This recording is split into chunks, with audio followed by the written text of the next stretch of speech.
कंधमाल जिला बालीगुड़ा उपखंड चिकित्सालय वीडियो कॉन्फ्रेंस जरिया डायलिसिस सेंटर लोकार्पण करिसेंती मुख्यमंत्री नवीन पट्टनायक। बालीगुड़ा उपखंड चिकित्सालय संपूर्ण मागणार किडनी रोगी आवश्यक डायलिसिस सेवा वर्तमान उपलब्धि हो पार। पूर्वर कंधमाल जिला मुख्य चिकित्सालय केवल यही डायलिसिस सेवार सुविधा सुजोग रही बेले वर्तमान बालीगुड़ा उपखंड चिकित्सालय मध्य डायलिसिस सेंटर कार्यकारी होइअछि। एही डायलिसिस केन्द्रर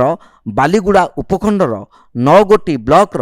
रोगी मागणारे एही सेवा पाई पारिबे। बालीगुड़ा उपखंड चिकित्सालयर एही डायलिसिस सेंटर रे 4टी बेड रही बेले प्रतिदिन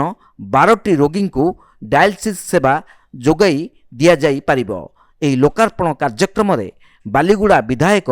चक्रमणि कंहर, जिला परिषद अध्यक्षा नंदिनी मलिक, बालीगुड़ा उपखंड चिकित्सालयर अधीक्षक श्रवण साहुकार, बालीगुड़ा एनएसी अध्यक्ष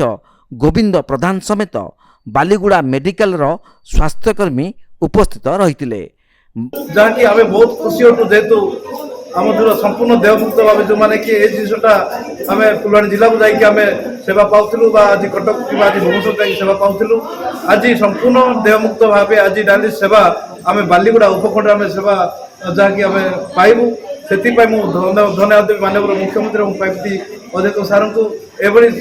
योजना आम बहुत खुशी दिन खुशी आनी आम संपूर्ण मु बहुत खुशी अटे एवं अंचलवासी निश्चित मो तरफ माननीय मुख्यमंत्री एवं पार्टी अध्यक्ष को बहुत बहुत मु धन्यवाद देउछि।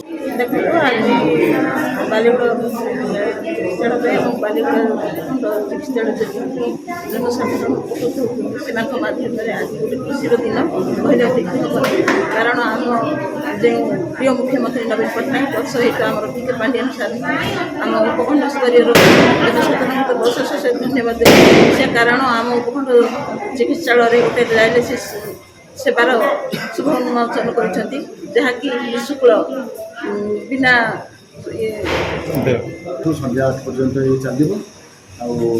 बर्तमान तो एप्रेजेंट आम 4टा पेसेंट अच्छा आज गोटे पेसेंट को स्टार्ट है आम आज 10टा पर्यंत चलो डायलिसिस और काली